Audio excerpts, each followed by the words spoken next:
Okay, so as we get rolling here, I would encourage us to go ahead and give me your video if you feel comfortable doing that, either today or next time.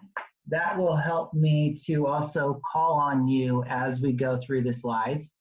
So today is session 5, questions 1 through 36, and we'll go ahead and get started. It's going to cover real estate taxes, other liens, real estate appraisal, and leases.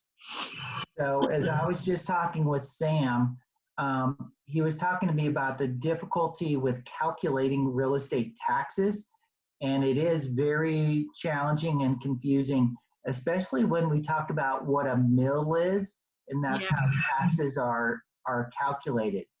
The good news is I've never seen in the last 15 years a time where the real estate exam has asked us to calculate real estate taxes. So we will not need to calculate a mill.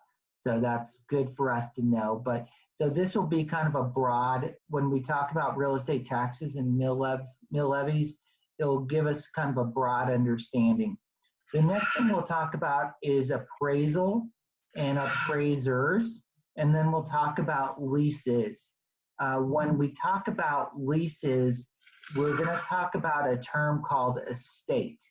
Estate is just a term we use in the national section to describe someone's interest or ownership or rights in real estate. So when we talk about estate, that's what we'll be talking about. But before we get started here, what is an appraisal and who is an appraiser? So someone go ahead and jump in with what is an appraisal and who is an appraiser? An appraisal is going to be like the condition that the house is in, and the appraiser is the guy performing that duty. So Tyler, that was a really good try. That's not correct though. No. What you described in this is what you described is an inspection and an inspector. Okay. And it's really common for students to get those two things crossed in their head. So appraiser would be the valuation of the home, right? Exactly. Okay. An appraisal is the valuation of the property. And Tyler, who conducts an appraisal? The appraiser. Good. That'd be, Now, Tyler, are we appraisers? No. Okay, that's exactly right. To be an appraiser is a different profession, and it has a different license. There's a whole different education that you need, and that's their total purpose, is to determine value. We're not appraisers, and so we have to be careful, and we're going to talk about it a little bit later on in this course, that we don't let someone think we're an appraiser. Okay. Someone else other than Tyler, why do we need appraisers and appraisals? When do appraisals happen and why?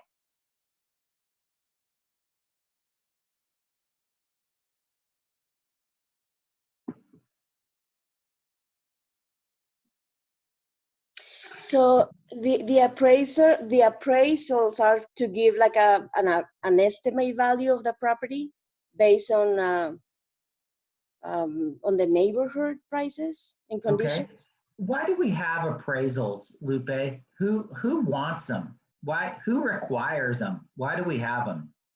So the appraisal is required by the lender, just to make sure that the property is in good conditions.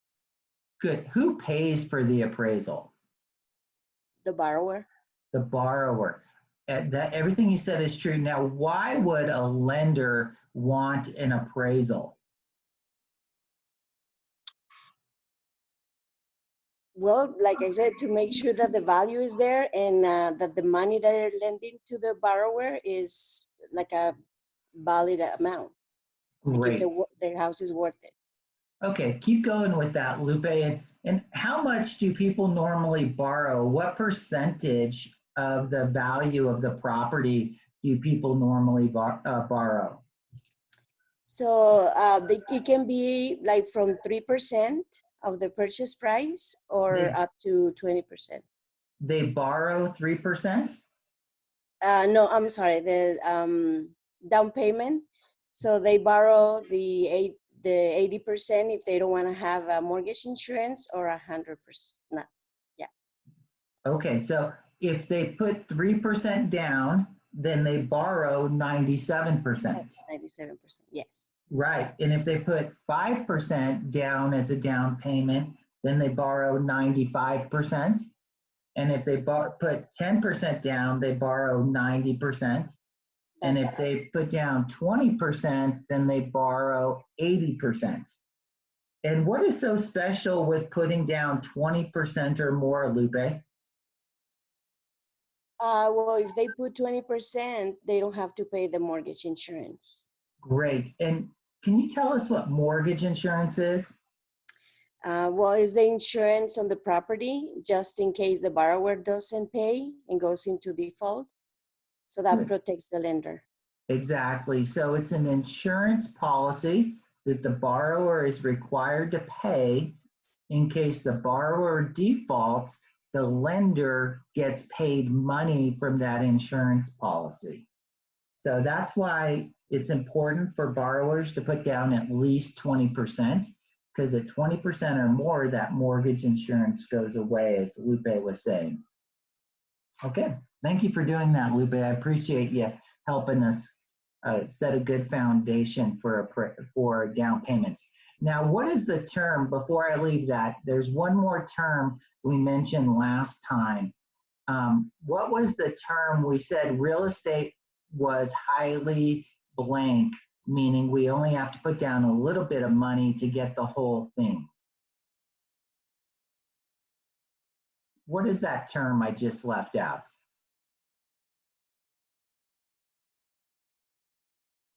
Anybody?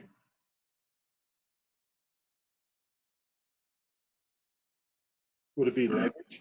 Leveraged. Yes, thank you, Sam. That's exactly what I was looking for, was real estate is highly leveraged. So it means that we put a little down, but we get the whole house. So when we only put down 5% and we buy a property, we don't have to just live in that 5% of the property. We get the whole property. We get full ownership of 100% of the property. And that's called leverage. We're leveraging the money of someone else to allow us to own 100% of the property. That is not the same with other investments. Other investments will require you to put down 100% to get 100%. Real estate's special because it's highly leveraged. So, and what makes that so special is if property values double, and so if we put down, say we put down 10% on a $500,000 property, that means our down payment was $50,000. And let's say the property doubled in value from 500,000 to $1 million. That means our $50,000 down payment has created $500,000 in profit. So that's a huge return. And that's where real estate can be such a great investment. Okay. All right, we'll get going now. What are the four ways to create a lien? So the first thing I need is for someone to tell me what a lien is. What's a lien?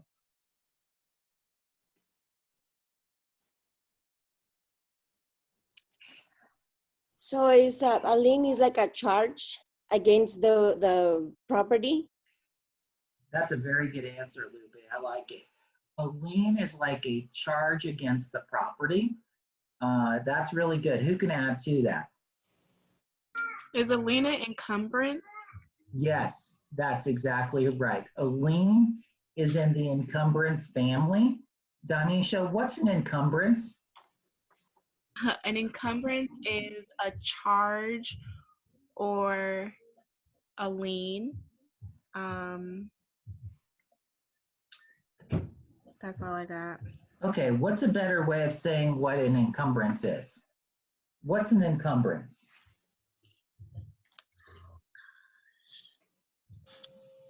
Is it like a liability attached to the real estate? Yeah. Excellent. That's a good way to say it. An encumbrance is something which goes against the property, and a lien is one of those encumbrances. So what are the other, so make sure you're taking notes, and what are the other types of encumbrances?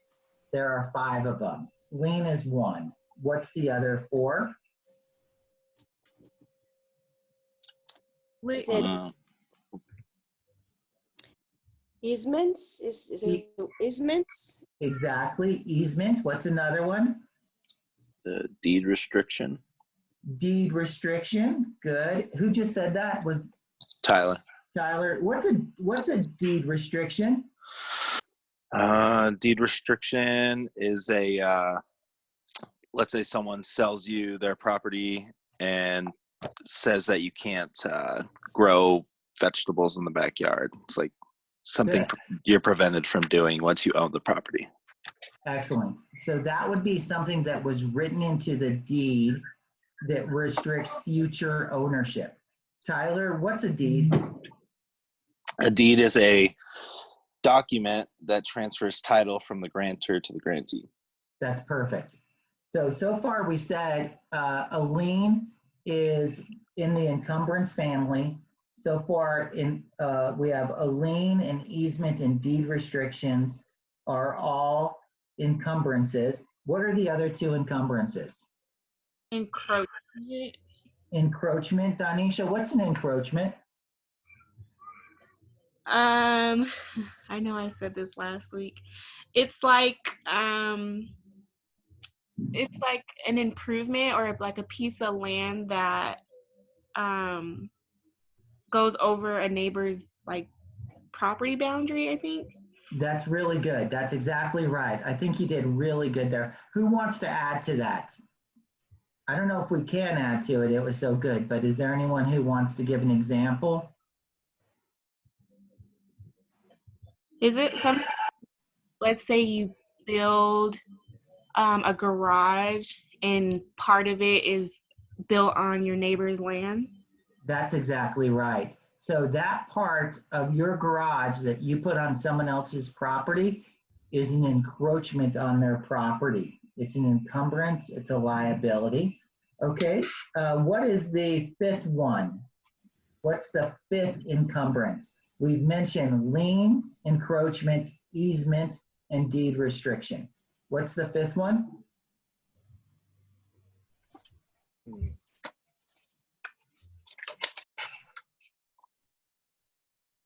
The 5th one is a license. And a license is more of a voluntary way to have control over someone else's property. And that's what a license is. So as we get into question 117, what are the 4 ways to create a lien? We know a lien is a financial encumbrance on a property. And we have an acronym here, VICE. What is this acronym? This is the way liens can be created. What's the V stand for? Voluntary. Good. What's the I? Involuntary. Good. What's the S? Statutory. Good. And the E? Equitable. Good. These are the 4 ways a lien can be created. We can get a lien can created voluntarily, such as a mortgage lien. We raise our hand and we say we want a mortgage and we're willing to accept a lien. It could be created involuntarily, like a mechanic's lien. We hire a roofer to come out on our property and we don't pay him. He has the right to put a lien on our property. And then there's statutory liens. A lien could be placed on our property for not paying our taxes, for instance. That's a matter of statute. And then we have equitable. This is when someone has to go see a judge to get the right to put a lien on our property. So liens on a property, all liens need to be cleared at closing. So prior to closing, all these liens will need to be cleared in order to be able to transfer the property. So now we know liens can attach to property. What does it mean to change the priority of a lien through subordination? Who wants to help me with this one?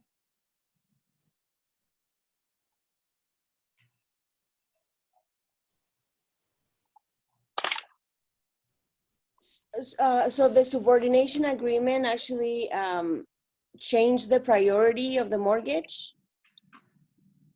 Like, Good, tell me more. so there's like a first mortgage, and then they can put another lien to be paid, and it will be called subordination agreement.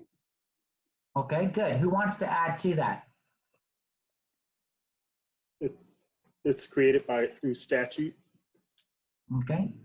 So when a lien is put on the property, it's very important in the order that the lien is on the property. The oldest lien has the most foreclosure rights. So liens are attached to the property. Liens are attached to properties according to the date they were recorded. And the one that was the oldest has the most foreclosure rights. Subordination is the changing of the priority of the liens by written agreement. For example, this occurs when the first mortgage is refinanced and the new first mortgage requires to be placed in first position in front of the older second mortgage. Okay? Okay, So, go ahead. I don't get it because I thought before a house sells, you have to remove the liens. That's right. So how can there be more than one? Like, how are it says liens are attached to the properties according to the date they were recorded. How does that matter if all liens are cleared before a house sells? That's what I don't. Okay, so like right now, you own a house and you have a first mortgage on it. Okay, so do you follow me so far, Donisha? You own a house and you have a mortgage on it. Sound good? Yes. And you decide to go on an extended vacation and you go to First Bank and you borrow $20,000 against your house and to get a second mortgage. So, and First Bank says, sure, you have a ton of equity in your house.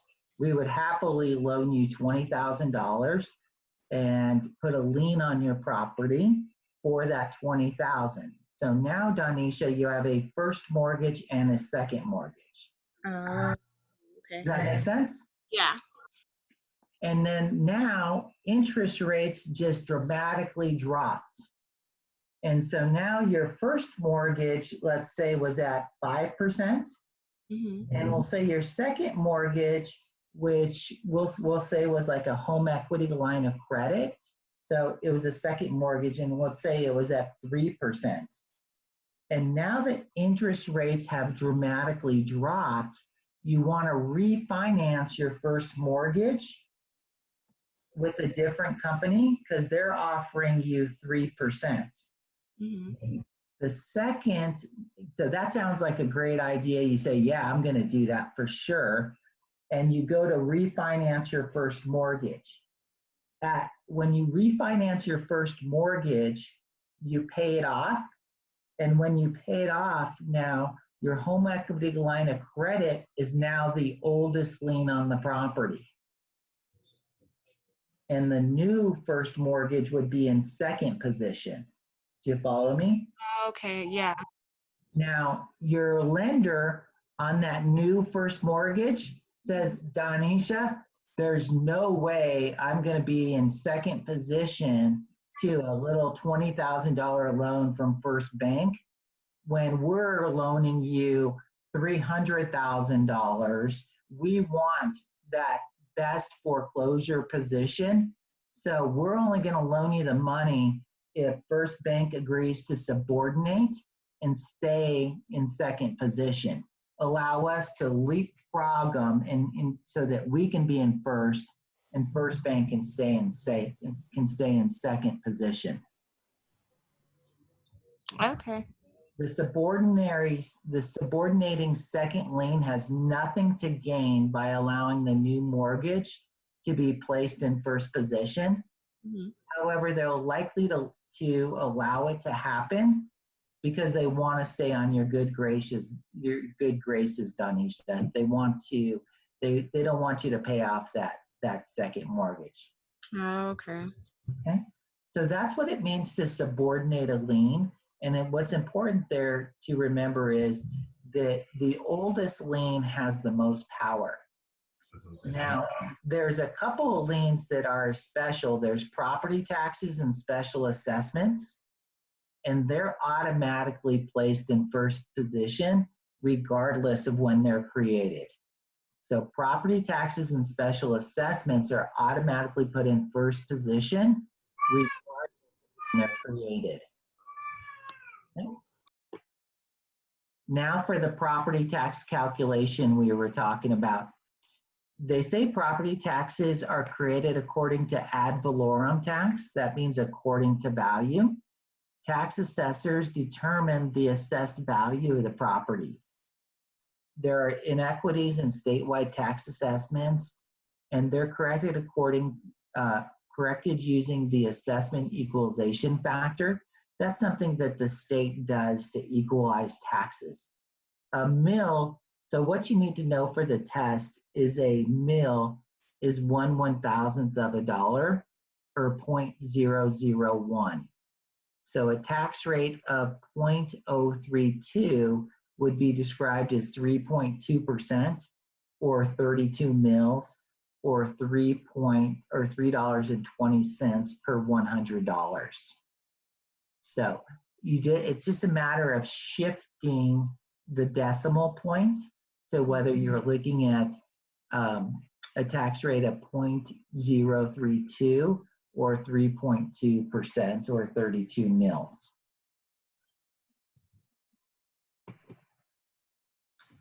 Delinquent property taxes. So delinquent property taxes can be collected through a type of foreclosure process that ends in a tax sale. So the highest bidder receives a certificate of sale and not a deed. Just a sec.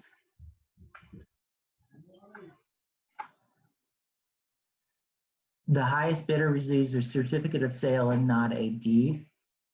Defaulting owner has a statutory redemption period. So in the last class, we talked about a statutory redemption period. And if the owner does not redeem, the certificate holder can apply for a tax deed. So just for instance, in Colorado, you would have to pay someone else's taxes for 3 years before you would get the right to their property. Okay, here's a question. What's a special assessment? And a special assessments are taxes charged for a specific purpose, such as public funding improvements that benefit the property, such as sidewalks or road improvements.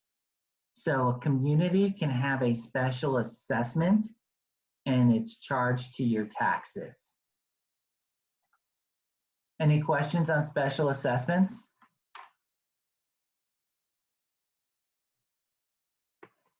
No. Okay, here's a good one. What's the difference between a mortgage lien and a mechanics lien?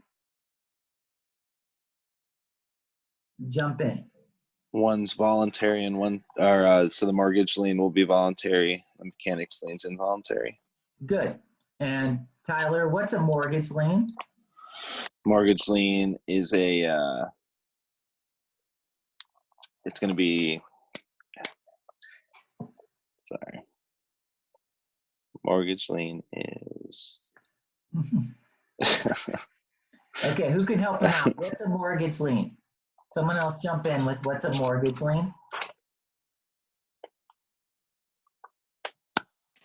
So like a form of tax against the property, like the mortgage specifically? Okay, good. So it's a lien put against the property as a result of getting a mortgage. So when you got the mortgage, you said, yes, I'll give you the right to foreclose, and you'll be able to foreclose through your lien if I don't pay you. So it was a voluntary lien on the property. You gave them the right to foreclose if you don't pay, and they have that proof of that right through the lien. And then what's a mechanic's lien? It's when you like have someone do a service on the property and you don't pay them. So they put the, You're right. And a mechanic's lien is involuntary. And so if you don't pay on the mortgage, then, I'm sorry, on a mechanic's lien, if you didn't pay the service provider, they'd have a lien on the property. And it's also something they can foreclose on in the future if it's not taken care of. So a mechanic's lien is involuntary. Typical thing is like for roofers or for HVAC technicians, or maybe for someone who comes into your property and puts a radon mitigation system in your property and you don't pay them.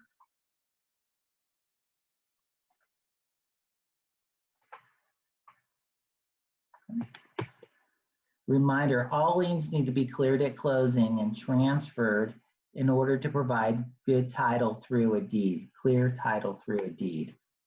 What are the regulations affecting appraisals? So we're getting into appraisals now.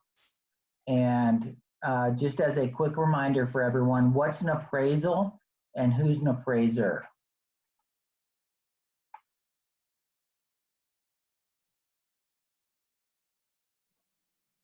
the valuation on a property and the person who evaluates it.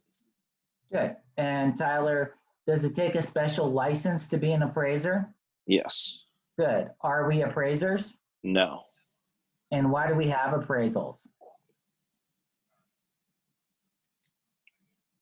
For the purposes of a loan. For the purposes of a loan, because the lender's going to require that an appraisal happens so that they feel comfortable loaning money.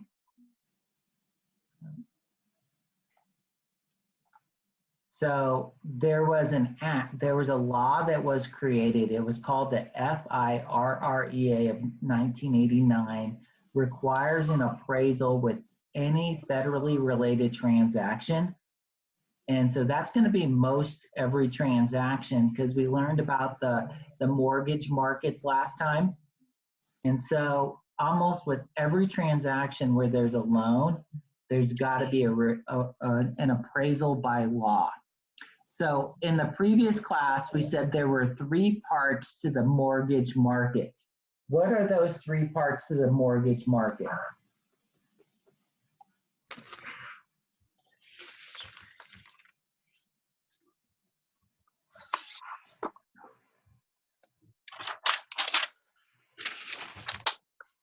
I hear someone turning their pages.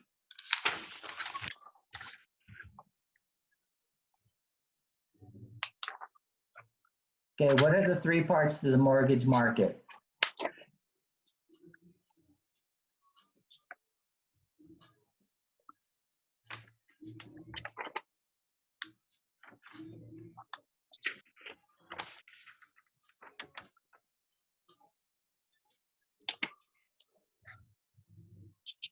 Sam, do you know the 3 parts to the mortgage market?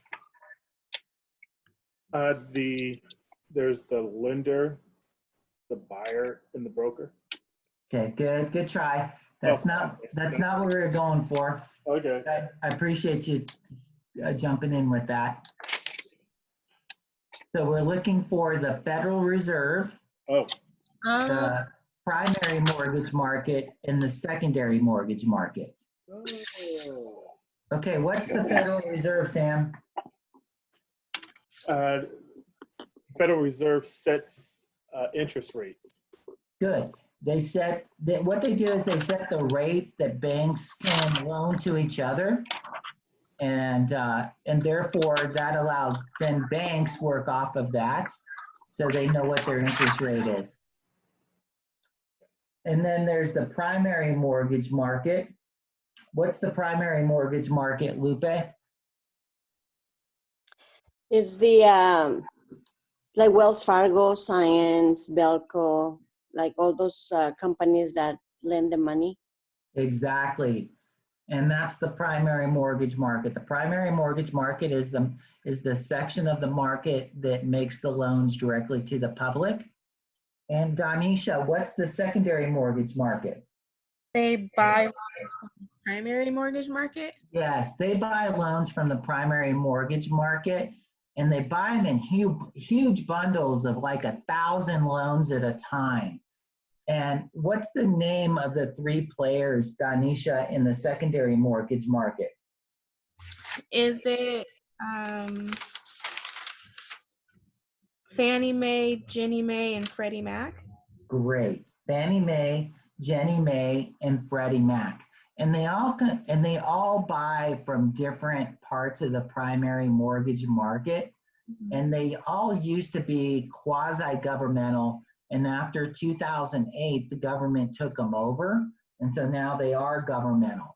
Now, the reason I bring up the secondary mortgage market is because of the law that was set up in 1989. It says an appraisal is required for any federal related transaction. Now we know that, boy, that law was like the Appraiser Full Employment Act, because now we have appraisers, and appraisals required almost for every transaction now by law. Now, appraisers use something called the Uniform Standard of Professional Appraisal Practice. That's called the USPAP. And the Uniform Standard of Professional Appraisal Practice, it establishes the forms and practices for appraisers. All appraisers use the exact same forms and the exact same methodology. And that's what we're going to be talking about for about the next hour. So all appraisers use the exact same forms and methodologies. Being an appraiser and doing an appraisal is very much the same step-by-step process every single time. You will get used to seeing the appraisal form, and you'll get used to being able to read it as you discuss, as you share, talk about it with your clients, either buyers or sellers. Any questions on appraisals so far? Anything that jumps out to you that you're kind of curious about? Okay. Now, what is the difference between a broker price opinion and a competitive market analysis? So my first question for someone here on this panel is, what's a competitive market analysis? What is that? I know you've heard of a CMA before. What's a CMA? What's a competitive market analysis?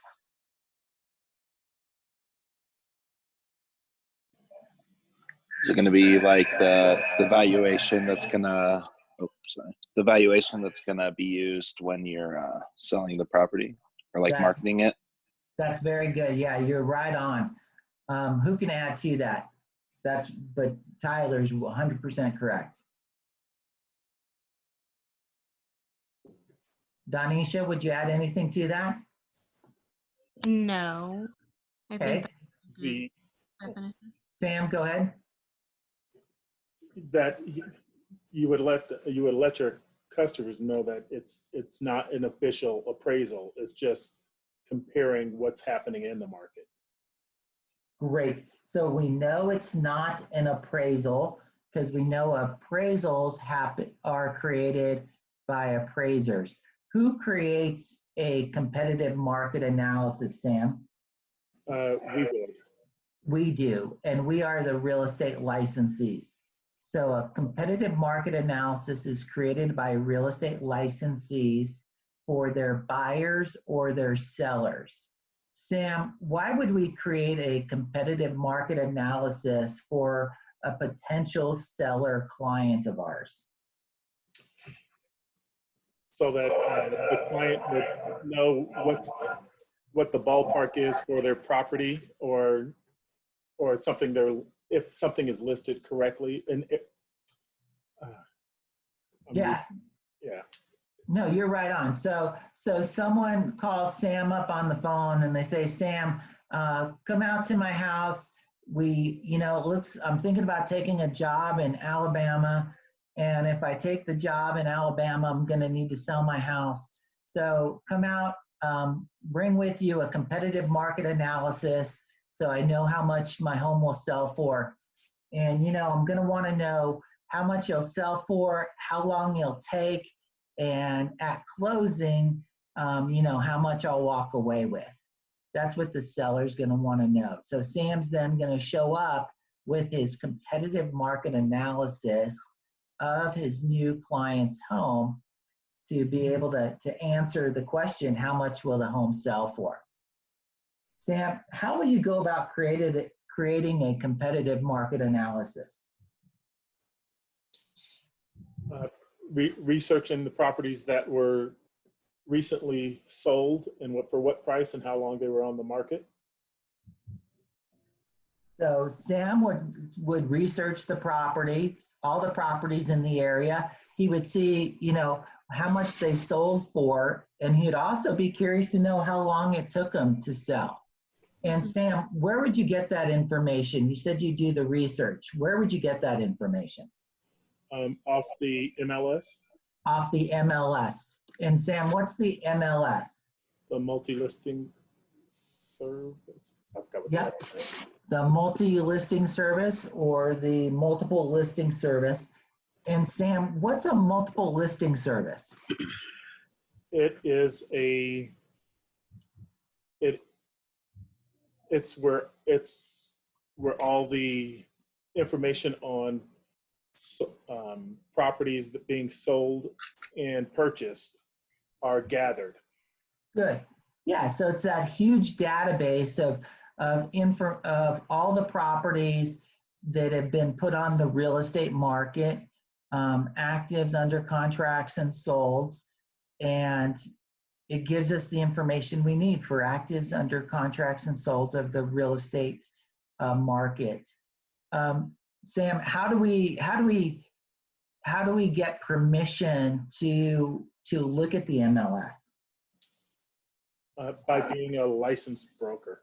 Good. By being a licensee, we have the right to pay for this service. And ultimately, the multiple listing service is a huge marketing tool. So once Sam goes out and he tells his friend, yo friend, your home's worth $500,000. I'm going to put it in the multiple listing service. And when I do, thou tell all the other licensees in the state of Colorado about your house. And he'll tell them how much we're asking for it and, provide all the information they need. So it's by far the most effective marketing tool as well for Sam. Okay, Sam, what's a broker price opinion? A broker's price. Have you ever heard of that term? Not really, except when Okay. I read about it. Okay, so a broker price opinion is a valuation by a real estate licensee, generally for a bank. So if a bank sees that someone's not paying, they may ask a real estate licensee, such as yourself, Danisha, and they might say, Danisha, I need you to do a broker price opinion for me for the house at 123 Elm Street, because it looks like this house might end up as a foreclosure because they're not paying on it.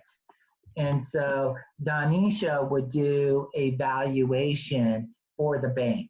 And as a real estate licensee, she needs to disclose to the bank in writing that she's not a real estate appraiser, that she's a real estate licensee, that she's a real estate agent or a real estate broker. She's not a real estate appraiser.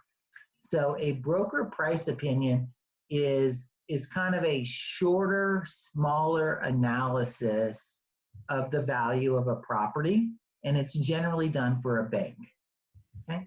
Whereas a competitive market analysis is a property valuation using actives, under contracts, and sold comparables from the MLS.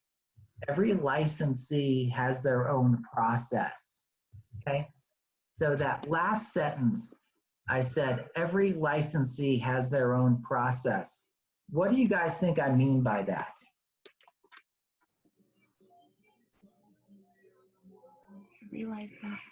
Is it like every discipline has their own process, like a broker, an appraiser, something like that? Well, do you think the way you do a competitive market analysis will be the same way that Tyler does one? No. No. So the way I do a CMA will be different from the way you do one, Donisha, and the way you do one will be different from the way that Lupe does one, which will be different from the way that Sam does one, which will be different from the way Tyler does one. But does everyone have the same information? They collect the same information, they just do their own thing? Yes. I'm nodding my head up and down. That's exactly right. We all have the same information from the multiple listing service, but we'll choose to pull out different pieces of it in slightly different ways, and then we'll present it in a different format to potential buyers and sellers. So when I do a market analysis, I only pull like the 5 best solds, the 5 best under contracts, and the 5 best active properties. So that gives me a total of 15 properties. And then I explain those 3 categories to a potential seller. And I say, okay, seller, here are the 5 best solds. These solds tell us your home is worth $495,000. And then I say, here are the 5 best under contracts. Now, what we know is we know they were put on the market, and we know someone has written a contract, and we know the sellers accepted the contract. We don't know how much that contract was for, and we don't know the specifics about it. We know a lot more specifics about the solds because we know exactly how much they went on the market for and how much they sold for. And we also know things like inclusions and exclusions. And seller, the under contracts kind of indicate that your home's worth $505,000. And then seller, here are the 5 best active properties. And looking at the active properties, you know, it looks like the low is 492 and the high is 525. And I say, seller, the solds are telling us this, the under contracts are telling us this other number, and the actives are telling us yet a third number. And so we have to kind of weigh the market. How do we think the market's going? Is it going up or is it going down? Todd, question for you. Yeah, please jump in. Okay, the last category, the 5 best active. Yes. What defines the active? Okay, active properties are properties that are in the MLS and they're available right now, but no one's written an offer on the property yet. So yes. So how would you qualify them as the best? Oh, The 5 best. Okay, good. So just like solds and under contracts, there's going to be things. Sam's question is, how do I find the best? Why did I pick those 5 instead of another 5? So one of the things you really want to look, there's normally a few categories that I believe are the most important. So number 1, these top 5 categories or so, how close they're related, how close are they to the subject property? Meaning geographically, how close are they to the subject property? Are they within, a quarter of a mile to the subject property? So number one might be the geography. How close are they physically to the property? How close physically? The second one to determine best is, are they the same style? So I want to compare ranch style properties to ranch style properties. And I want to compare 2 stories to 2 stories. And I want to compare tri-levels to tri-levels. And I want to compare bi-levels to bi-levels. So the second thing I would really look at is style.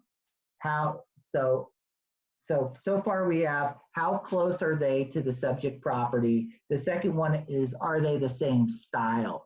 The third one would be, what was the year of construction? Were they within the same decade? Were they within a 10-year span for being built?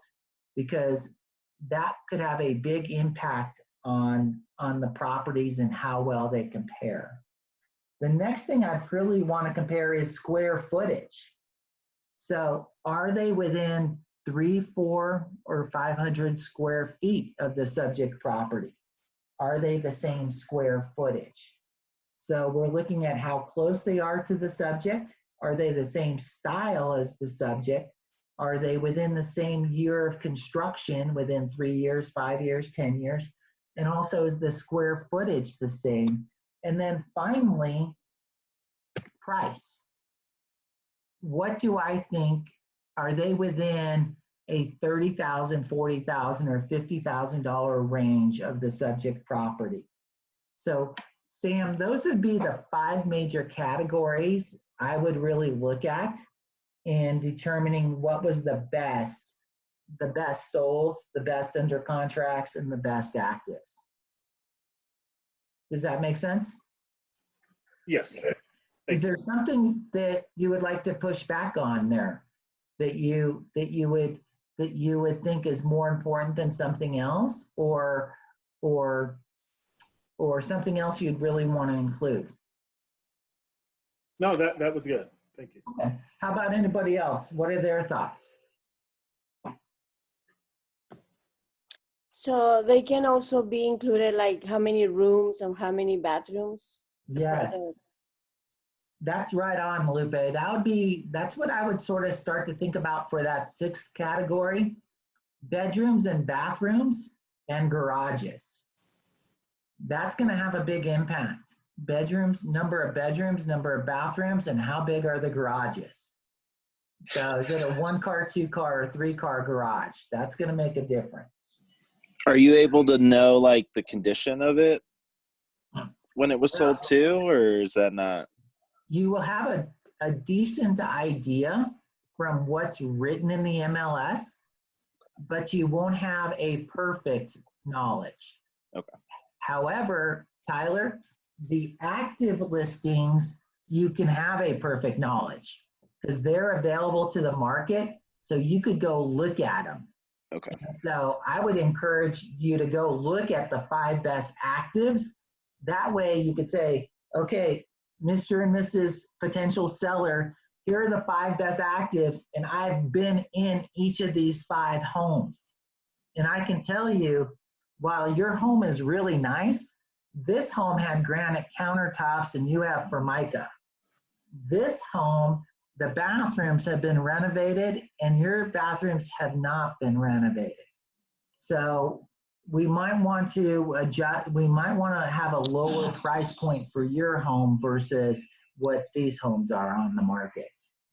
Okay. Now, what do you guys, this is kind of next level thinking, and this is the type of thinking you'll be doing with your employing broker. But what's most important to you when you're doing your competitive market analysis and you have those 3 categories: sold, under contract, and active? Which will you tell the seller is most important? The sold, meaning the recent history, the under contract, meaning, okay, these are the ones drawing the contracts right now, or the actives. Which So of those three categories is most important in your mind? in my mind, I think sold comparables would be And why, Danisha? that gives me an idea, or I can at least tell the seller. It gives them an idea of what they can sell their house at, what the last 5 houses sold for. So it gives us a price point to price their house at. Okay, so the solds definitely tell you concrete data. It was listed at this, it's sold at this, Mr. and Mrs. Seller. There's no confusion. Under contracts, we don't know if they're going to close, and we don't know for how much. Actives, we don't know if they're going to close, and we don't know for how much. So Danisha makes a good point. Appraisers only use solds. Okay? Appraisers only use solds. Real estate licensees, when we're doing our market analysis, I'm going to show up with sold, under contract, and active. You don't have to show up with those three categories if you don't want to, but I'm going to. Who wants to push back on Danisha? Because I think I might be a person that would push back on that. Who else would be a person that might push back on that idea? I would think the actives are important because you want to know how competitive they need to be in the market. Okay, good. Who else? Well, I like the actives too, because you could, let's say you had people making offers on that, the higher value or the top 5 that you picked, and they lose out on it. Now you have a comparable home that you can show the new, the potential buyer, and Okay, Lupe, get your house. Lupe, what do you think? Well, I mean, I think all the 3 of them are important to present to the seller because we can Yeah. give them like the properties that they were sold for. Which one's now. most important though, Lupe, in your mind? Is there one? Is there one that's most important in your mind? I think to me, it will be like the under contract. How come? Well, because it gives an idea on how much people are willing to pay. And It shows what's happening right now. It says it right. was listed at this, and now we know they have an offer. We don't know how much the offer is, but we know it, you know, we know it's the most, we know a buyer liked it, they wrote an offer, and we know the seller signed the offer. So in my opinion, I value actives the most because I always tell sellers we have to win the next buyer. So I want us to be the lowest price and the best property on the market because we have to win the very next buyer. So if the active market has gone down, we got to go down even lower. If the active market's gone up, we just have to be below the lowest. So for me, I like active, but I think a combination of the 3 is important. Okay, Lupe, what's the difference between a BPO and a CMA? So the CMA is like a valuation. It's like the appraisal. And the BPO is just like an opinion from the Okay. real estate. They're both just opinions. Oh, And I think the differentiation would be one's an opinion for a bank and is less formal, and the other one is an analysis for a potential buyer or a potential seller. okay. Okay. And in both cases, we have to make sure that people know we're not an appraiser, that we're a real estate licensee. Our expertise is getting properties closed. An appraiser's expertise is setting value. I personally think we do a far better job of understanding value than appraisers do. They don't have the data of under contract and active. We have that data. That's critical. It's critical. Okay. What are the words that make up the acronym DUST and how is it used? So DUST is demand, utility, scarcity, and transferability. It is used to assist appraisers in determining value. So appraisers consider demand, utility, meaning use, functionality, scarcity, and transferability, okay? Scarcity we know is so important, and demand and scarcity go to supply and demand. Utility goes to the functionality, and transferability means does it have a marketable title, okay? Because if it doesn't have a clear title, it's not going to be as valuable. DUST is what appraisers use, whereas real estate licensees use the acronym SIPL. Can anyone tell me what SIPL stands for?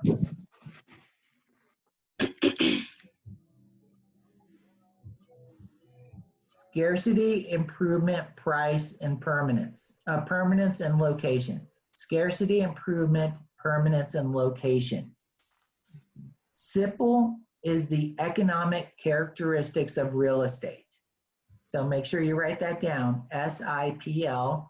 Scarcity, improvement, permanence, and location is the economic characteristics of real estate. Wait, can you say that again? Scarcity, Yes. improvement. Permanence and location. And that's the economic characteristic of real estate. And then you also mentioned the durability. Remember that you? Yes. And then you might see it on the test as just scarcity, location, and durability. Huh? Instead of SIPL, you might just see scarcity, location, and durability.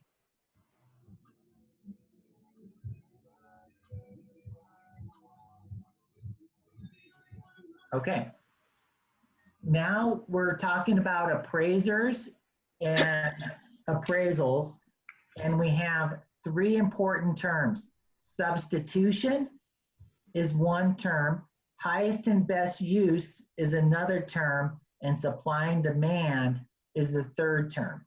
These are three critical terms for appraisers, okay? The principle of substitution says the value of a property is equal to the cost to replace an equally desirable property. Substitution simply means that we can substitute the value for one property with the value of another property that's equally desirable. Okay, so without being able to have the principle of substitution, we wouldn't be able to compare properties. Substitution just says it's okay to compare properties. Does that make sense? Mm-hmm. It's a very broad, simple term. Don't overthink substitution. The next one is highest and best use. Highest and best use says a property should be valued at its highest value for a legal purpose. For instance, if you have a tiny shack that sits on 2 acres and it's zoned agricultural, you want it zoned as an agricultural property. I'm sorry, you want it appraised as an agricultural property as opposed to a residential property. Because its highest and best use is as an agricultural property. Mm. Highest and best use says you have to do the appraisal at the appropriate legal purpose. Okay? Some properties can have more than one purpose, It could be a business office, or it could be a small house. It has to be appraised at its legal purpose. Is it zoned commercial or is it zoned residential? In downtown Denver, there's a bunch of tiny little houses that are next to the courthouse, and they're all commercial now.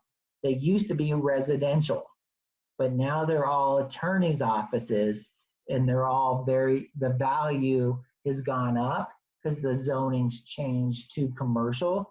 And so if they're to be appraised, they're to be appraised as a commercial property. The next thing is supply and demand. And as we talked about in session 1, which we'll loop back to, of course, with this course, supply and demand just talks about the supply of properties on the market and the demand for properties on the market. The value of property is directly affected by availability of similar properties on the market. Supply and demand is everything. So we know that more than anything else, supply and demand affect the value of property. Here's what you might see on the test is, according to the law of supply and demand, of 3 identical homes sold in the same neighborhood, the first one sold would have sold at the lowest price. Why would the first one sell at the lowest price and the third one sell at the highest price?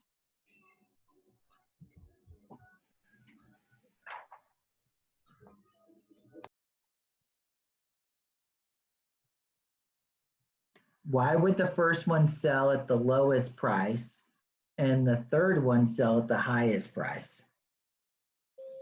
Because the buyer would be most interested in the best valued, lower price home. So they would, after the first 2 would be sold, and then the last one would be left. And at that point, it would be the new lowest priced home. Okay. Who wants to add to that?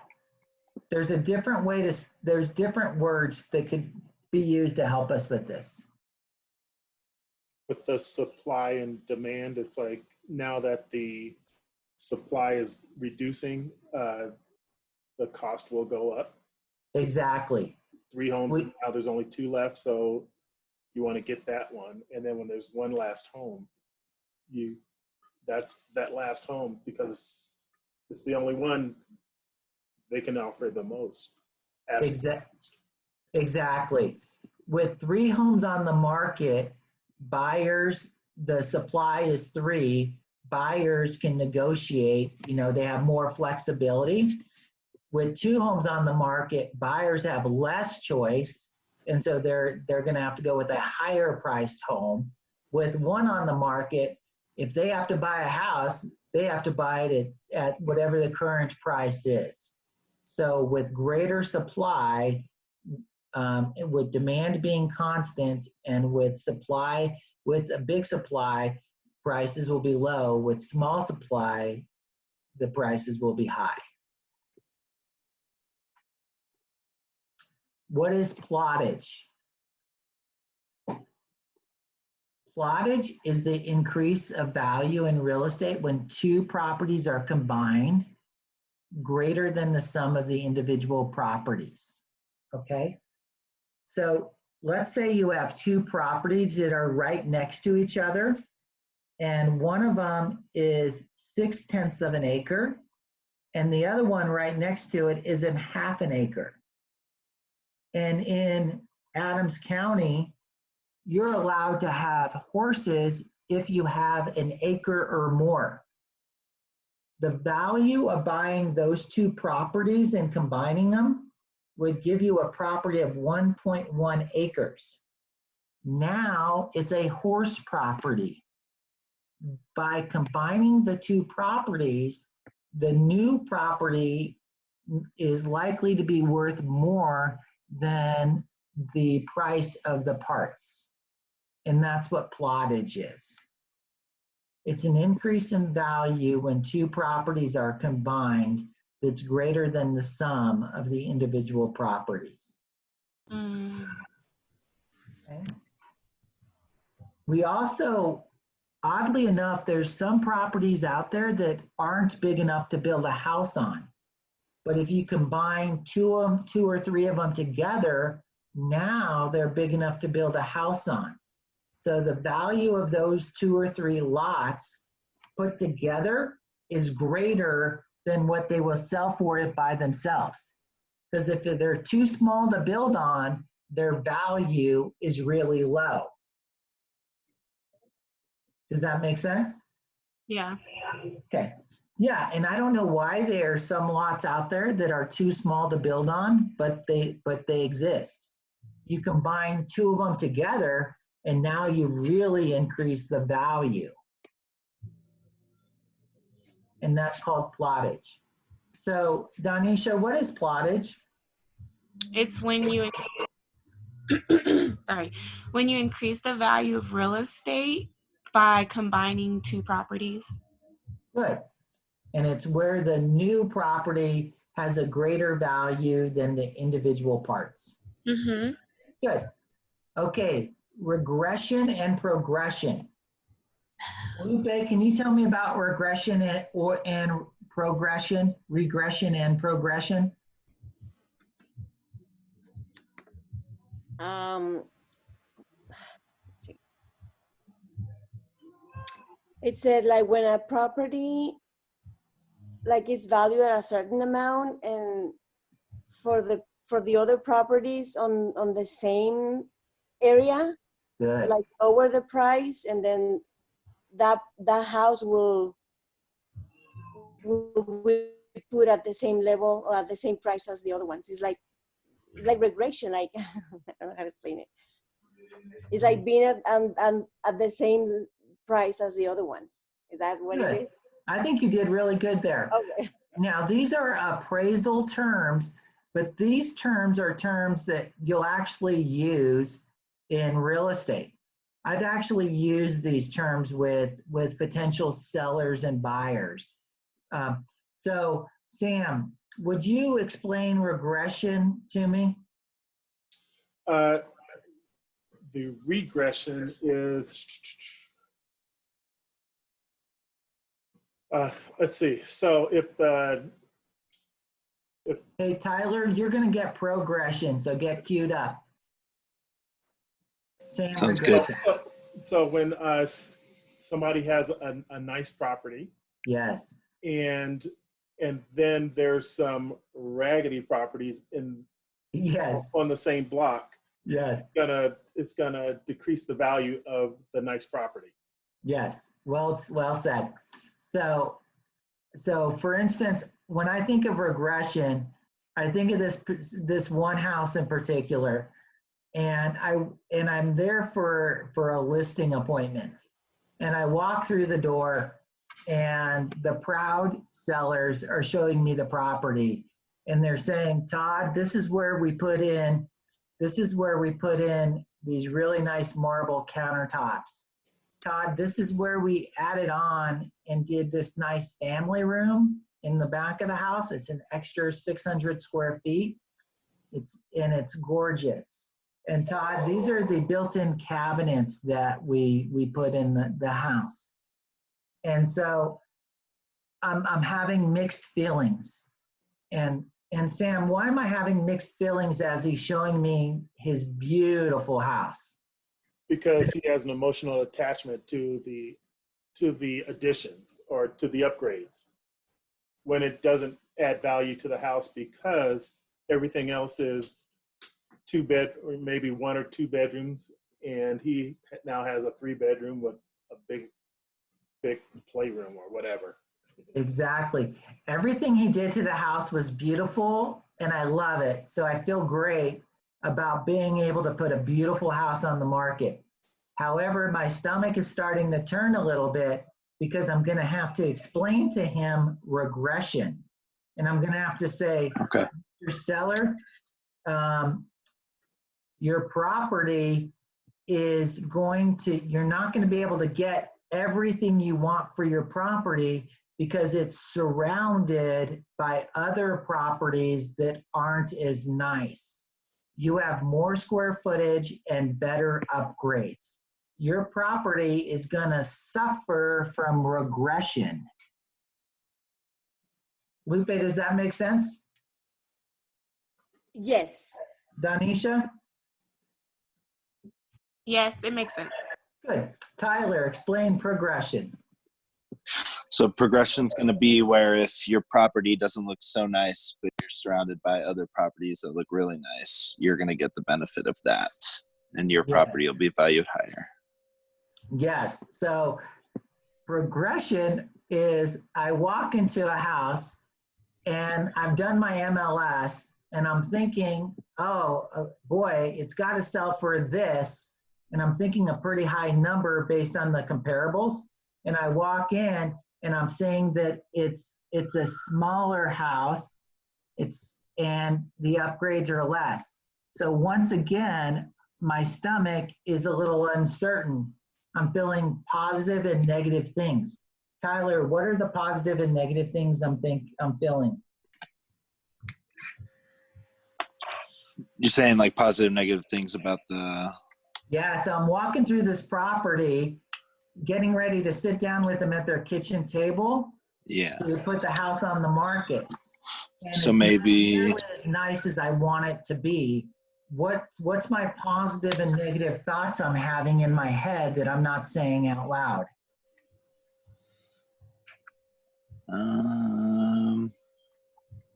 I guess your positive thought would be that you're lucky you're surrounded by all these nicer places, but the negative thoughts would be what you're seeing inside the house. Yes. So Okay. I'm having negative thoughts because the house does not look as good as I want it to, Okay. based upon what I saw in the MLS. Okay. And I'm thinking, oh boy, this doesn't look that great. I could have a problem here. And then that's my negative thought. My positive thought is, you know what? There's a good chance I'll be able to get more for this house than they think I will because of progression. And so I tell them, Mr. and Mrs. Seller, your house will sell for this. And a lot of times in this situations, they say, get out of town. It's worth that much. We had no idea it was worth that much. That's terrific. And because their house suffers from progression. Can you have a problem with lending when they look at maybe more square footage, cost per square footage? Yes, yes. And that's the appraisal. Because where our market analysis will be the most accurate, the appraiser and their strict rules may be in conflict with the market. And so it may not appraise. And so it could really, that could cause for a variety of things to happen in the transaction. Does that make sense? Yes. Okay. So, and so therefore with the appraiser, you may have to do some very good work with the appraiser to get the property appraised later on, okay? But we won't go into that. There's different strategies that you'd want to take into place. But now you have regression and progression. Fortunately, in that first example of regression, my seller didn't mind that his property suffered from regression. When I told him he had the nicest house in the neighborhood, he felt very proud, and he was okay that he wasn't going to get everything back. You know, he had a koi pond that he put into the property. He had a waterfall, and this was just in a normal little neighborhood. So he was okay because he was also very proud that he had the nicest house in the neighborhood. Does that make sense? Yes. Okay. Compare and contrast. So we're talking about appraisal still, and appraisers use regression and progression. Appraisers use the principle of substitution. Appraisals use the principle of highest and best use. Appraisers use supply and demand. And now those are things they all consider. Appraisers have 3 ways that they determine value for every home. One way is the sales comparison approach. Another way is the cost approach. And the third way is the income approach. Okay? Appraisers have 3 approaches: the sales comparison approach, the cost approach, and the income approach.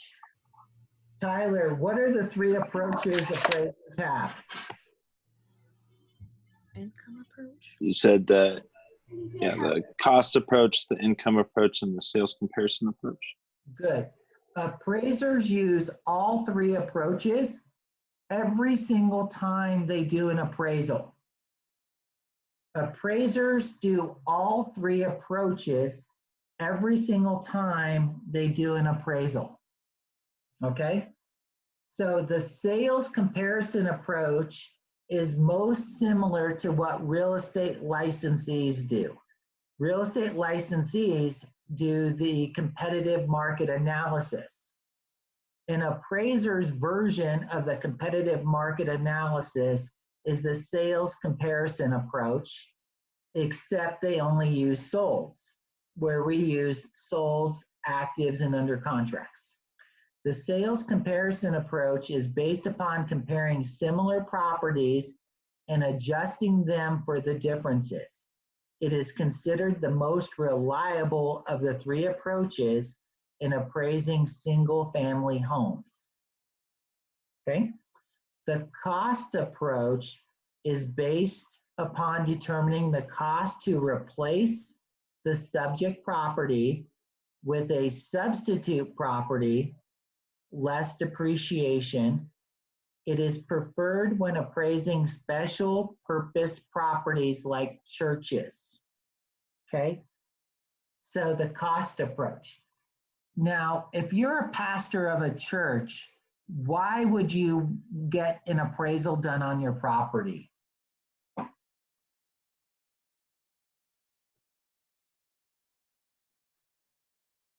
Sam, if you're a pastor of a church, why would you get an appraisal done on your property? To have it insured properly. Exactly. You're really not concerned. You're not really, for the most part, you're probably not going to call your favorite real estate agent, Sam, on the phone, and you're not going to say, Sam, put my church on the market.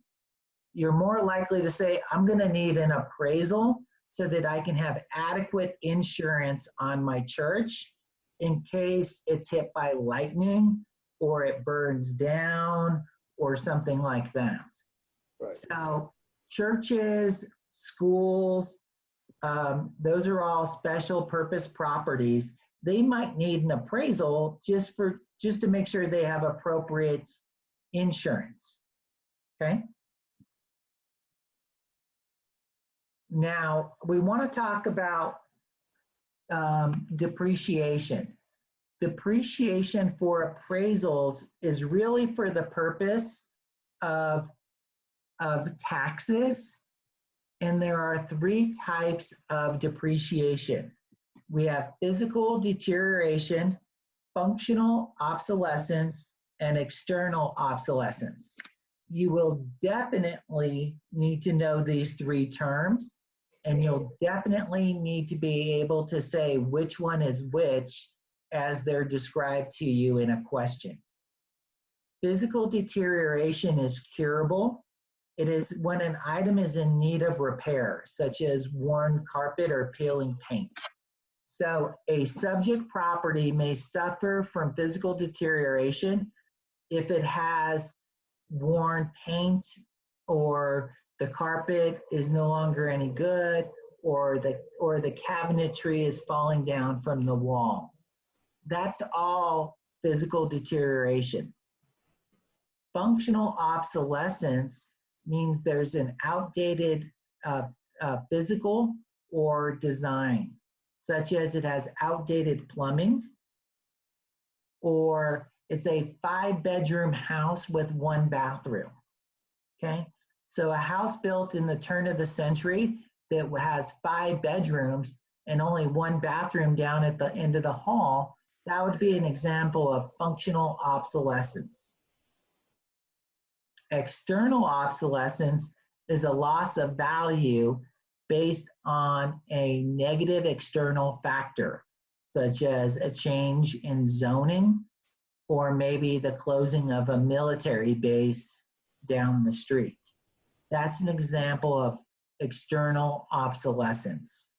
So you're going to see a question which describes one of these 3, and it's going to say, which of these 3 is it?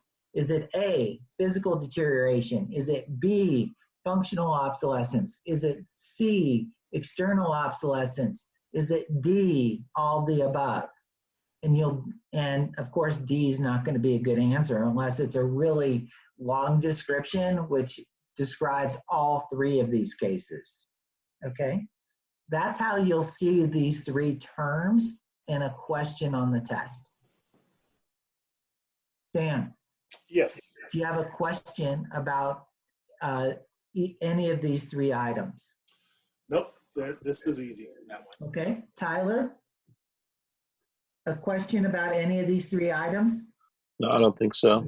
Okay, Danisha, I mentioned there were 3 ways appraisers always appraise a property. They always have 3 approaches. What are those 3 approaches, Danisha?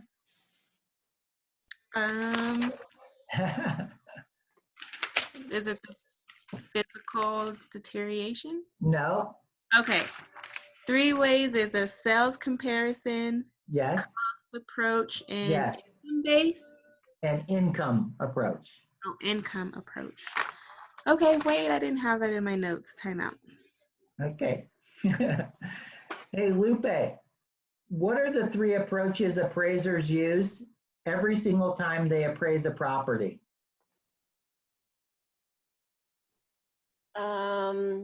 They do is it the physical deterioration? No. No. Nope. Oh. What are the 3 approaches appraisers use every single time they appraise a property?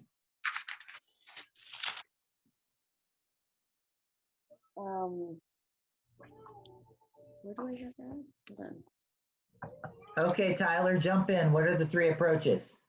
It's going to be the income approach, Oh, the sales comparable approach, and the cost approach. Good. And Tyler, when would they use the cost approach? What type of properties? It's going to be special properties like a church, a school. Would a Yes. school be considered that? Okay. Yes. And Tyler, when would they use the sales comparison approach? It's going to be when you're selling like anyone's home. Good. Residential properties, exactly, a home. Mhm. Okay. Hey, Tyler, when do you think they might use the income approach? We haven't covered that.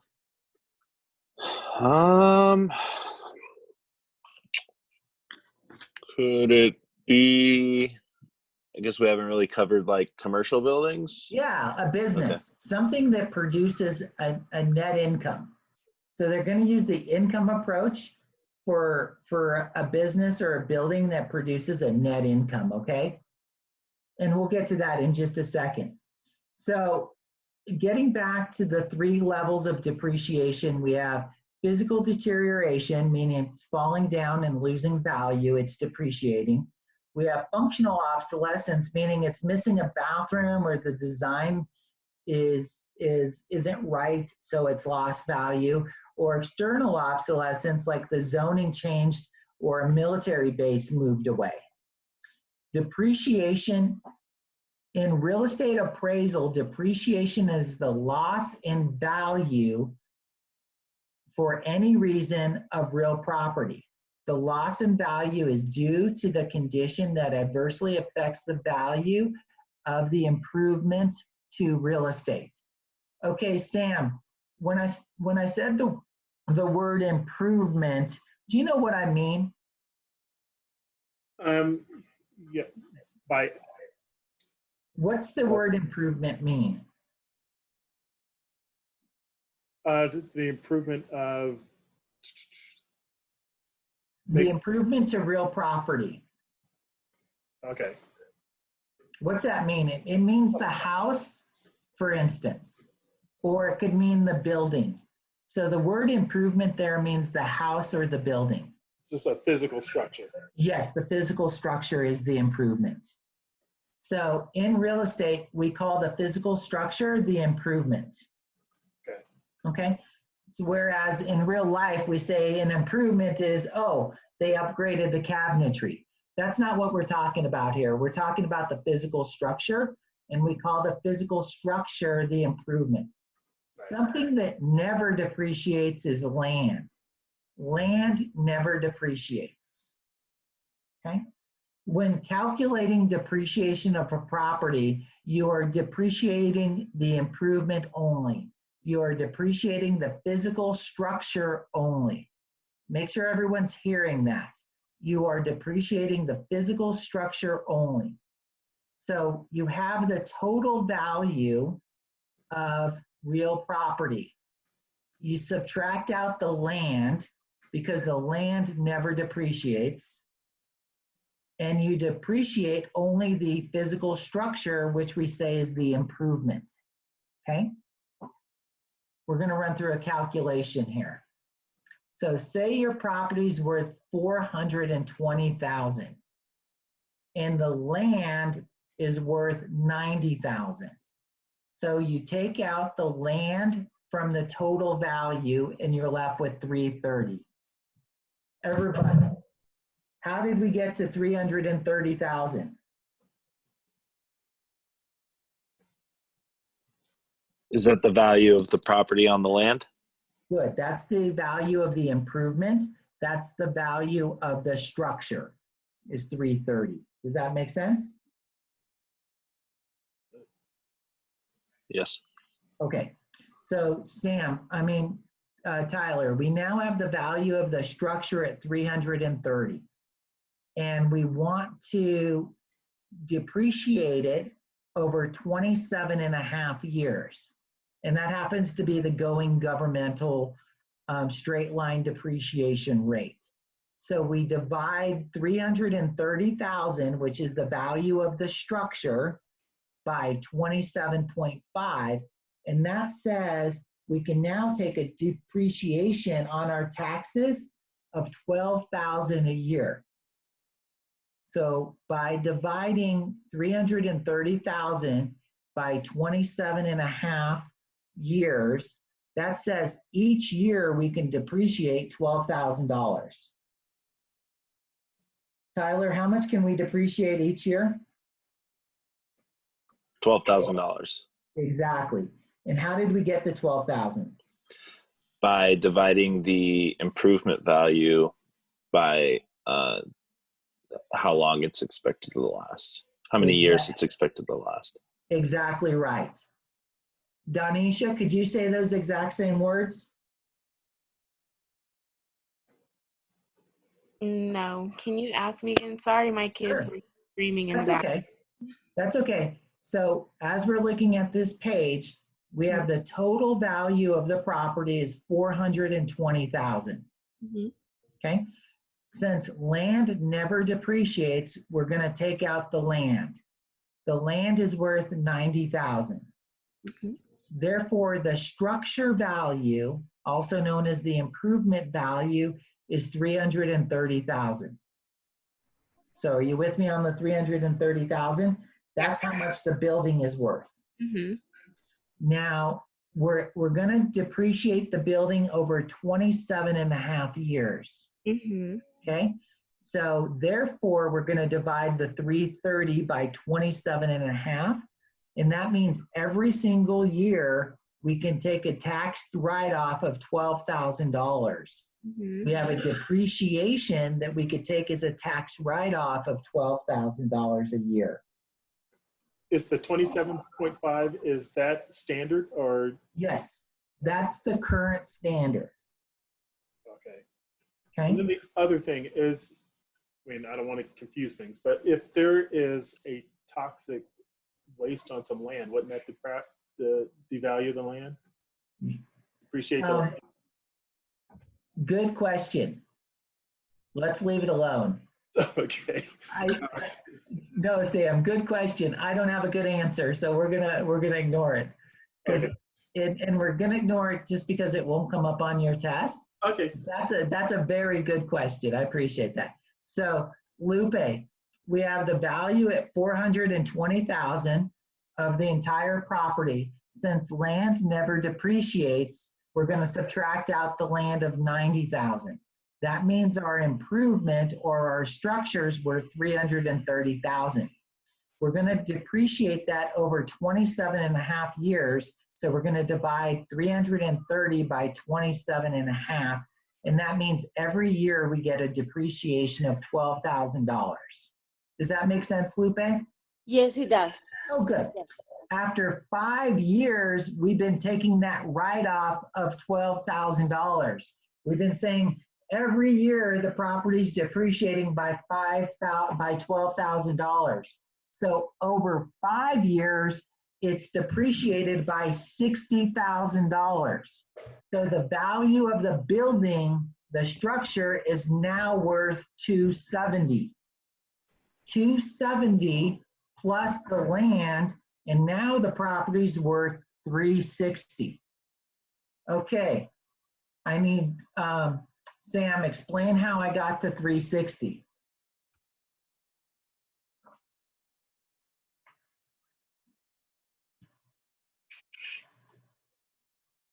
Sorry, I was on mute. Okay, how did we get to 360? So you got to the 360 because over 5 years, that you multiplied that by the amount it depreciated each year, which was $12,000. So that's $60,000, and you subtract that from the 420.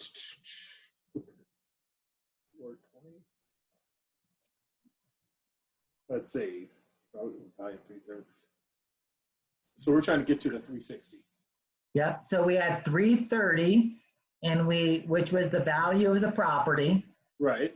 The structure depreciated by 60,000, which was 5 years of depreciation. Got that. So the new value of the structure is 270. Do you agree? And then you add the cost of the land. Yep, and then you add the value of the land back in. And we know the value of the land never changed.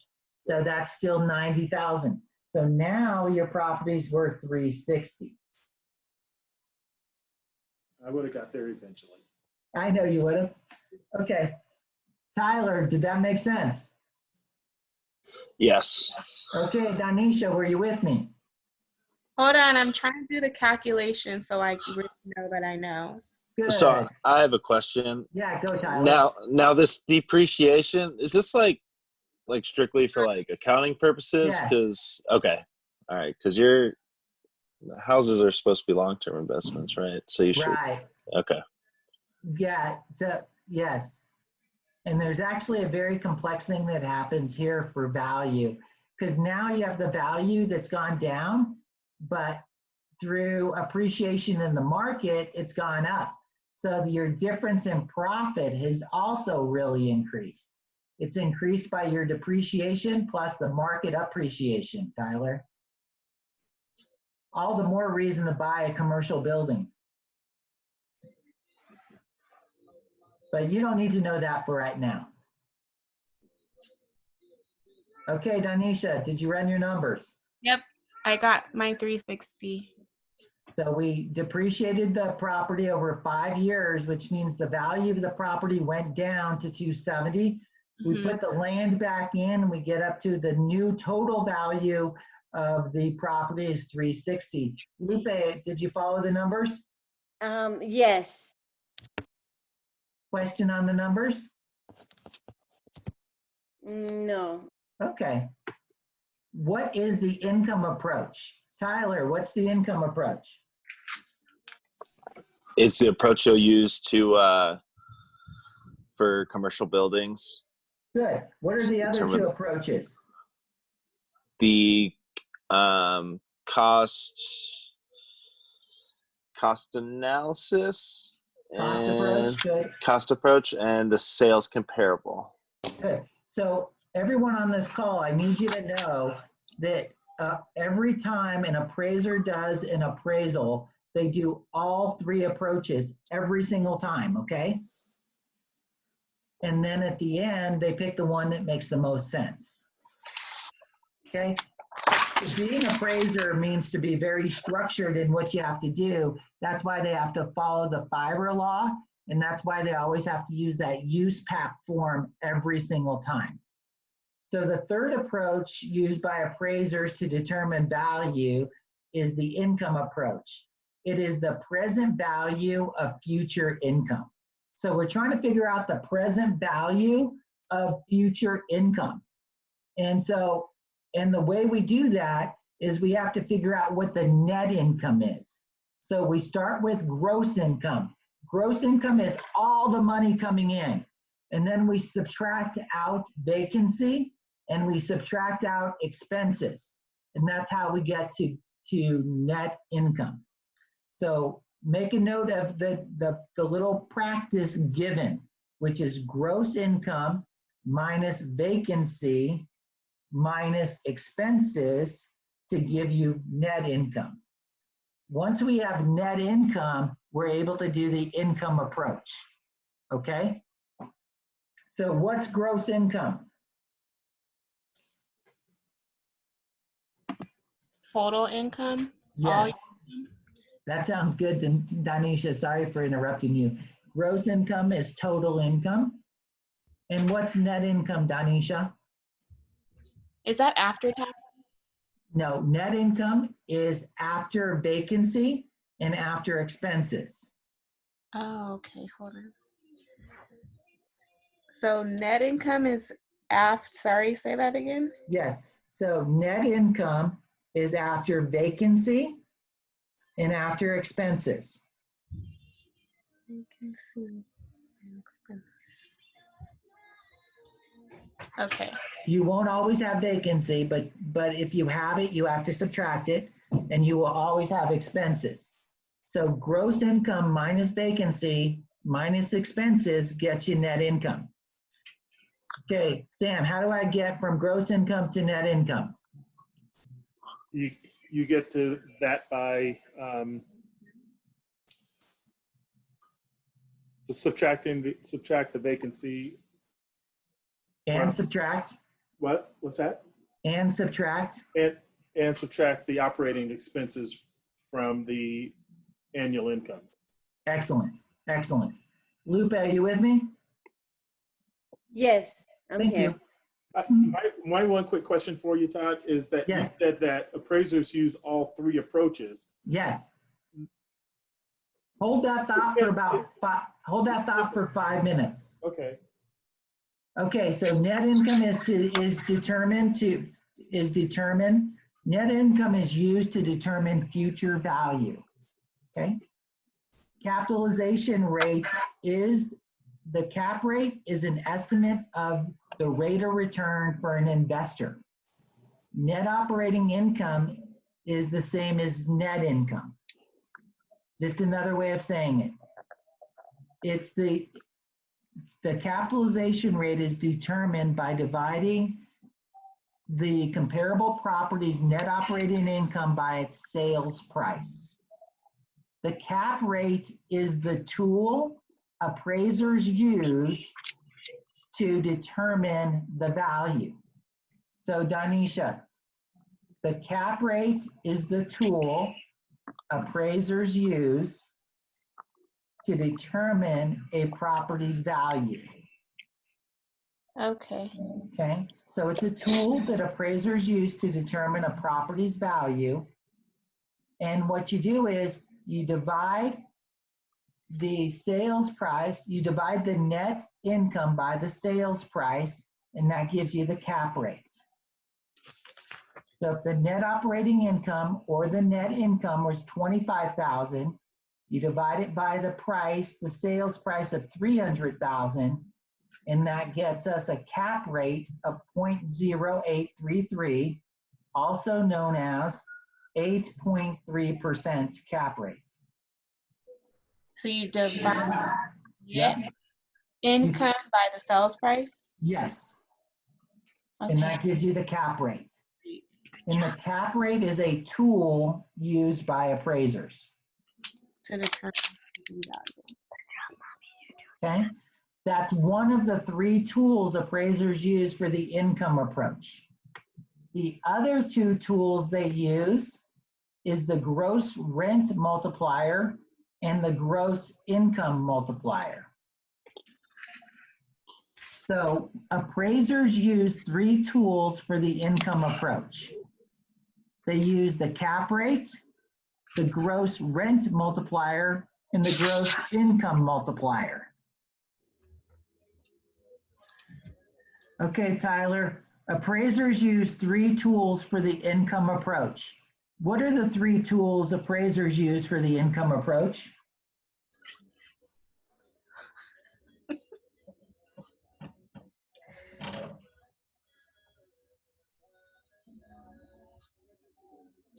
Tyler. Sorry, I was on mute.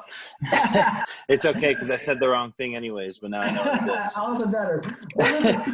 What are the 3 tools appraisers use for the income approach? Okay, income approach. It's going to be the cap rate, Yes, the gross rent multiplier, yes, the gross income multiplier. yes. Those are the 3 tools appraisers use for the cap rate. So the gross rent multiplier is where you just take gross monthly rents and you multiply it by the gross rent multiplier and you get the value.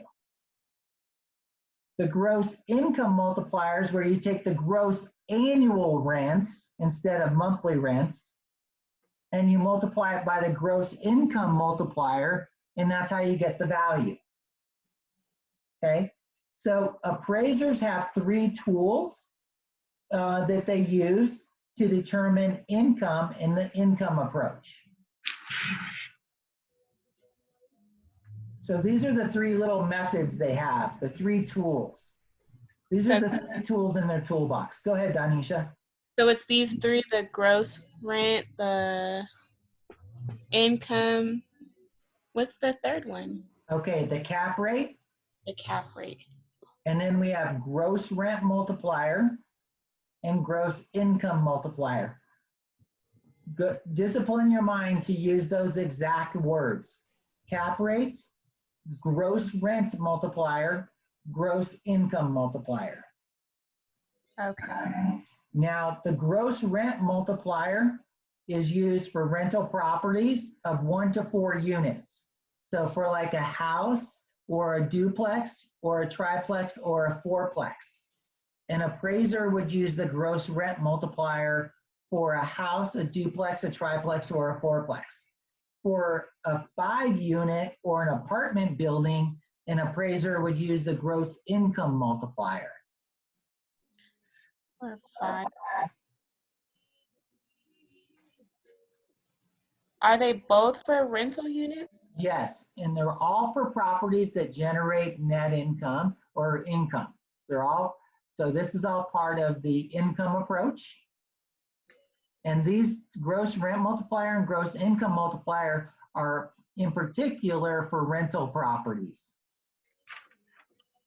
Cap rate is more for a general business. Okay. Because with the cap rate, we take the gross income and we take out expenses and we get the net income. We divide that into the value of the property and we get the cap rate. So with these formulas, are Yeah. you do both? Like for the gross rent, you do gross monthly rents times the gross Rent multiplier. equals a value, and then you do the value divided by gross monthly rents. Wait, you do all of those? So Danisha, if you have 2 of the 3 numbers and any of these 3 methodologies and any of these 3 tools, then you can always get the 3rd number. So if you have 2 of the 3 numbers, so if you have gross monthly rents or if you have the gross rent multiplier, or you have the property value, you're always able to get that third number by using one of these two formulas. Okay. Okay, so if you have two of the three numbers always, you're always able to get the third. Now, this is the hardest math you're going to have to do in this course.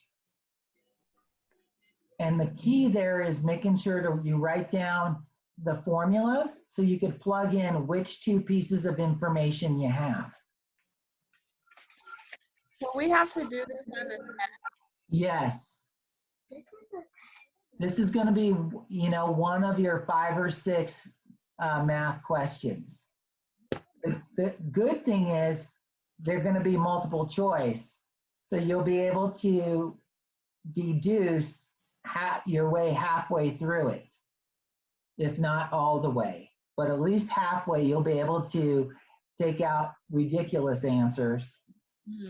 But this is going to be, you know, one of your 5 or 6 math questions for either the national section or for the Colorado section. Okay. What now, Sam, here's where I deferred you to. Once the 3 approaches to value are applied in appraisal, what happens next? I think that was the question you asked. The 3 approaches to value are the income approach, the sales comparison approach, and the cost approach. They normally produce 3 different results. Therefore, appraisers have to do something called reconciliation. This is the act of determining the final estimate of value through analyzing and weighing the findings.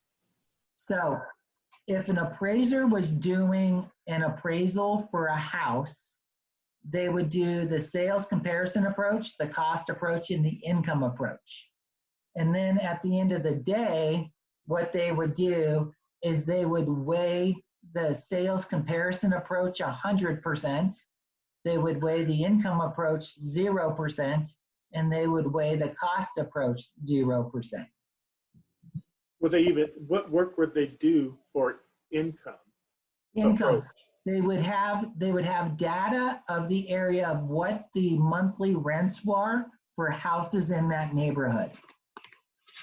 And then they would subtract out the industry averages for expenses such as property taxes, utilities, trash service, etc. And they would get to their income. Then they'd get to their net income.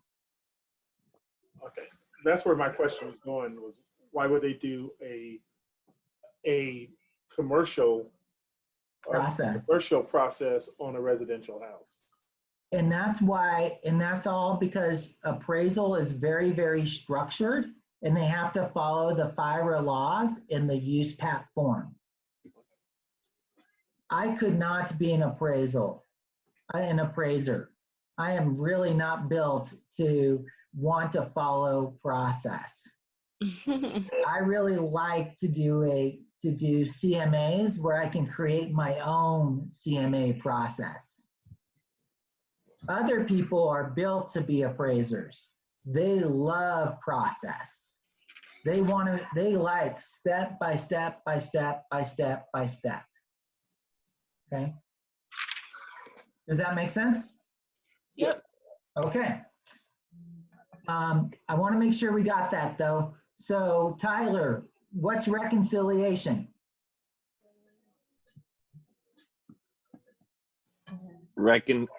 Reconciliations when you weigh which would be the best approach to take. Good. And the weighing of that could be 100, 0, 0. It might be 95, 2, and 3. You know. Okay. And you just always follow the highest rated one? No, they would then do a weighted average. If they did a 95, 2, and 3, they would weigh the value of sales comparison approach by 95%. Then they would weigh in the average of income by 2% and cost by 3%. Okay. Whatever their weights were, that's how they would then do the math calculation to get to the value. Okay. You can see why you know, as a real estate licensee, we would like our way better.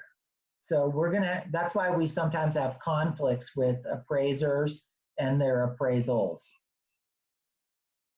Okay, now, what is the difference between estate for years and estate from period to period? Earlier in a previous session, we talked what term estate meant. Estate simply meant a right or use of a property. We have estate could be an ownership estate, which we called freehold, or it could be a rental estate, which we called leasehold. We're now talking about leasehold estates. An estate for years is a leasehold estate. It's when it has a specific beginning and a specific ending date, okay? And we're renting the property, or we're just using the property. And that's called a leasehold estate. In a different session, we talked about freehold, which was the ownership estate, okay? When you have an estate for years, you do not need to give a specific termination notice, because the termination is built into the lease document. It says, I'm going to move into this property on this day, and 2 years later on this day, I'm moving out. Neither party, the landlord nor the tenant, has to give the other party notice, because the notice is written into the lease. And that's an estate for years.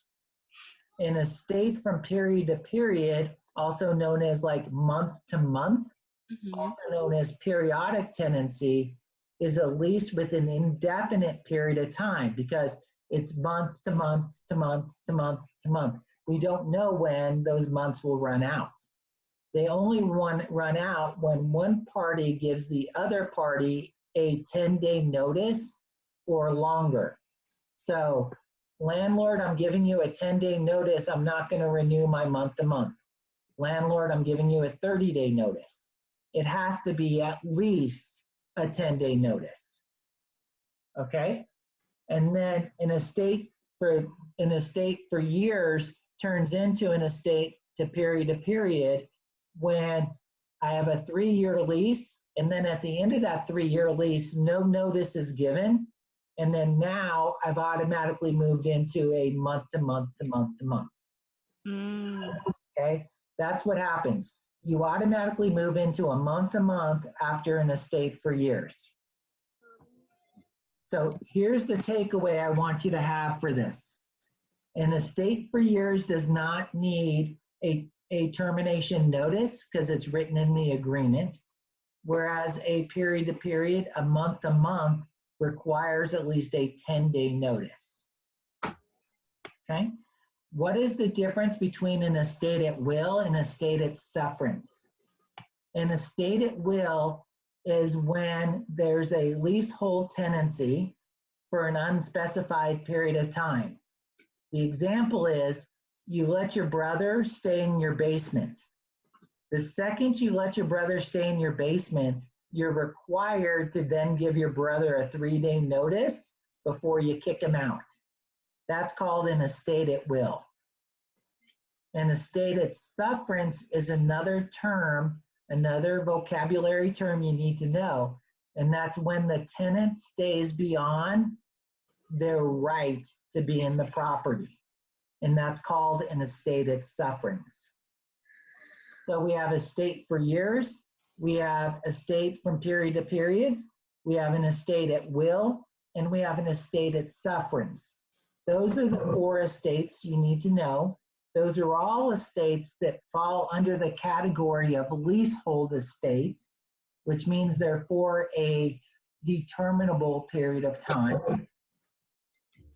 And they all have different notice requirements. Estate for years, no notice. Estate from period to period, 10 days notice. Estate at will, 3 days notice. And estate at sufferance, they've already worn out their welcome. They don't have a right to be in the property. no notice is required. For the estate of sufferance, is that when you have to get like an eviction? Exactly. That means you've done an eviction and they still don't leave. Okay, requirements of a valid lease. You have to have the capacity, the mental capacity to contract. It's got to be for a legal objective. There has to be offer and acceptance, and there's got to be consideration. Those are the 4 elements of a valid lease. What are the differences between a gross lease, a net lease, and a percentage lease? A gross lease is what you have with a residential property like a house. You rent a house for $2,000 a month. That's a gross lease. A net lease is what you have for a building. That's where you rent a property at like $12 a square foot, plus your percentage of the taxes, plus your percentage of the utilities, plus your percentage of the common area maintenance. That's called a net lease. And then a percentage lease is like what you have where you have a gross lease or a net lease plus a percentage of your gross income. This is really common for the stores that you find in a Walmart. They're paying either a gross lease and a net lease, plus they're paying a percentage of their gross income to be at that Walmart. So we have 3 types of leases. You need to know gross lease, net lease, and percentage lease. Okay, the difference between an actual eviction and constructive eviction. An actual eviction is when the tenant is forced out of the property. It is when the tenant is forced out of the property due to the tenant's default on the terms of the lease. So when a tenant is evicted because they didn't pay or other terms in the lease, they get evicted. A constructive eviction is when the tenant leaves the property because the landlord has defaulted on the lease or the property is not habitable. That's when the tenant has the right to leave the property because the landlord has defaulted on the lease or has made the property not habitable. So we have actual eviction and then we have constructive eviction. 2 separate evictions based on whose fault it is and who's responsible. Okay? So we're going to get into some knowledge checks. Because a homeowner failed to pay the real estate taxes on time, the taxing authority imposed a claim against the homeowner's property. This claim is known as deed restriction, lien, easement, or reversionary interest. The correct answer is lien. 2, a property's annual net income is a property's annual net income is $24,000 and it is valued at $300,000. What is the cap rate? 24,000 divided into 300,000 is 8%. Very good, thank you. Number 3, all the following factors would be important in comparing properties under the sales comparison approach to value, except differences in sales in the dates of sale. So differences in the date of sale, financing terms, appearance and condition, original cost. The only one that does not matter is original cost. Okay? 4, if a tenant moved out of a rented store building because access to the building was blocked as a result of the landlord's negligence, the tenant might have no legal recourse against the landlord. The landlord may only be liable for the rent until the expiration date of the lease. The landlord may have to provide substitute space. The tenant may be entitled to recover damages from the landlord? The best answer is D. The tenant may be entitled to recover damages from the landlord. Okay, so we went through that one. The next session is session 6, where we'll go through questions 137 through 147, chapters 18, 19, 20, and 21. We'll be convening again in this format on Tuesday, and it's Tuesday at 5, so versus 5:30. Tuesday at 5. If you need to come late, that's okay, but hopefully Tuesday at 5 will work. Okay, any questions for me? No. Thank you. Thanks, Thank you. Diana. Thank you. Have a Thanks, good Diana. Bye. Okay, see y'all later. Bye. Bye, take care. You too.